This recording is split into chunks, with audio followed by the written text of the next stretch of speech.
సంక్రాంతి సందర్భంగా రెండవ రోజు కూడా పశ్చిమ గోదావరి జిల్లాలో కోడి పందాల జోరు కొనసాగుతోంది. తెలుగు రాష్ట్రాల నలుమూలల నుంచి వచ్చిన జనం వీటిని చూసేందుకు ఆసక్తి చూపుతున్నారు. ఒక చేతిలో కోడి పుంజులు, మరొక చేతిలో నోట్ల కట్టలతో సై అంటే సై అంటూ దూసుకుపోతున్నారు. లక్షల రూపాయల బెట్టింగ్లు కడుతున్నారు. పశ్చిమ గోదావరి జిల్లాలో కోళ్ల పందాలపై మరింత సమాచారం మా ప్రతినిధి బ్రహ్మ అందిస్తారు. సంక్రాంతి పండగ అనగానే ముందుగా గుర్తొచ్చేది పశ్చిమ గోదావరి జిల్లా. ఈ 3 రోజుల పాటు సంక్రాంతి సంబరాల్లో భాగంగా ఇటు కోడి పందాలు, అదేవిధంగా మహిళల సంబంధించి రంగవల్లులు, అదేవిధంగా 3 రోజుల పాటు కూడా ఈ పశ్చిమ గోదావరి జిల్లా అంతా కూడా ఒక పండగ వాతావరణం అయితే ఉంది. ప్రస్తుతం మనం భీమవరంలో ఉన్నాము. ఇక్కడ కోడి పందాలు జరిగే ప్రాంతంలో ఉన్నాము.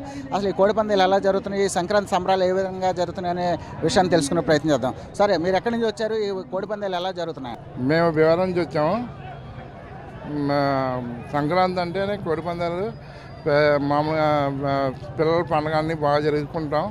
ఈ 3 రోజులు రైతు పండుగ, దానికి వ్యవసాయం పండుగ మూల ఈ కోడి పందాలు ఒకటి జరుగుతాయి. మిగతా ముగ్గుల పోటీలని, తర్వాత రైతు భోగి మంటలని, తర్వాత ఎడ్ల పూజలని 3 రోజులు చాలా ఆరంభంగా చేసుకుంటారు అందరూ. సార్, మీరు చెప్పండి, అసలు మీది ఏ ఊరు, అసలు కోడి పందాలు ఎలా జరుగుతుంది చెప్పండి. మాది పెద్దమెరవేనండి. నా పేరు వడయారు. ముందుగా బొల్లం రామకృష్ణ గారి న్యూస్కి మీ అందరికీ కూడా సంక్రాంతి శుభాకాంక్షలు తెలియజేసుకున్నాం. అలాగే ప్రేక్షకులకు, వీక్షించే ప్రేక్షకులకు కూడా సంక్రాంతి శుభాకాంక్షలు తెలియజేస్తున్నాను. సంక్రాంతి అంటే పెద్దలందరికీ కూడా పెట్టుకోవడం, వాళ్ళకి భోజనాలు అవి పెట్టుకోవడం చెప్పి అలా చేసుకునేవాళ్ళు. నాగరికత డెవలప్ అయిపోయింది బాగా. ఇప్పుడు ఏంటంటే సంక్రాంతి అనగానే కోడి పుంజులు పందాలు ఎక్కడరా అంటే ఫస్ట్ పశ్చిమ గోదావరి జిల్లా అని చెప్తారు.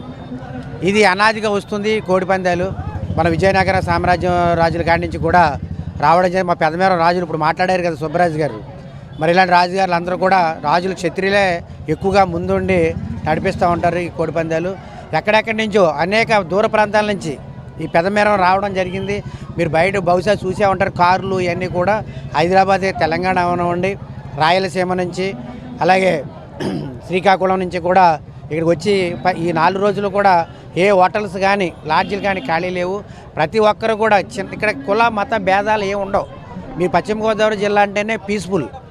ఇక్కడ కోడి పందాలు ఈ 3 రోజులు కూడా ఈ పశ్చిమ గోదావరి జిల్లాలో మామూలు పందాలు జరపడం అనేది ఆనవాయితీ. మా ఏరియా ఇక్కడ ఈ పశ్చిమ గోదావరి జిల్లా అనేది కోడి పందాలు సంక్రాంతికి ఆనవాయితీ. ఇది గవర్నమెంట్ వారే అంగీకరించి ఇక్కడ ఎంతో సంబరాలుగా, ఇక్కడ గొడవలు కానీ కులమతాలు కానీ ఏమీ లేకుండా చాలా సంతోషకరంగా.